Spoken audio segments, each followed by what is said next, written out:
The crowd roared, a sea of scarlet and gray erupted as Jack Sawyer sprinted towards the end zone. In his hands, the hopes and dreams of Buckeye Nation, the scoreboard clock, a cruel mistress all game long, finally became an ally. Tick-tock, tick-tock, time was on Ohio State's side. Just moments earlier, the tension in the stadium was palpable. The air thick with anxiety. Ohio State, clinging to a slim lead, desperately needed a game-changer. Enter Jack Sawyer, stage left. With a nose for the football and a heart of a champion, he ripped through the line, meeting the opposing quarterback at the peak of his dropback. The pigskin, jarred loose, danced on the turf. A split second hung in the balance. An eternity for players and fans alike. Sawyer, with cat-like reflexes, scooped up the loose ball. His eyes, laser-focused on the end zone, saw nothing but green grass and glory. The irony wasn't lost on anyone. Jack Sawyer, chasing down the quarterback, was once a quarterback himself. In fact, it was on the opposite side of the ball where he first crossed paths with the very player he'd just stripped of the ball, SAWYER'S. Childhood friends turned rivals, their journey had now led them to this pivotal moment. SAWYER'S, the Texas prodigy, had taken the college football world by storm. His arm, a cannon. His talent, undeniable. But on this day it was Sawyer, his once and future teammate, who stole the show. The strip sack, a testament to their shared history, a bond forged in competition.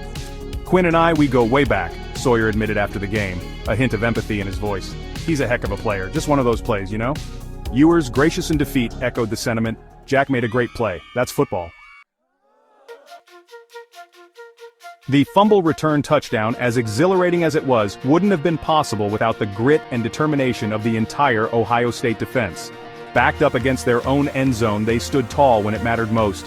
Each player, a brick in a wall of scarlet and gray, refusing to yield. The defensive line, battered and bruised, summoned a final surge of energy. Linebackers flew to the ball with reckless abandon. The secondary, a no-fly zone. The pressure was relentless. The message clear: not today.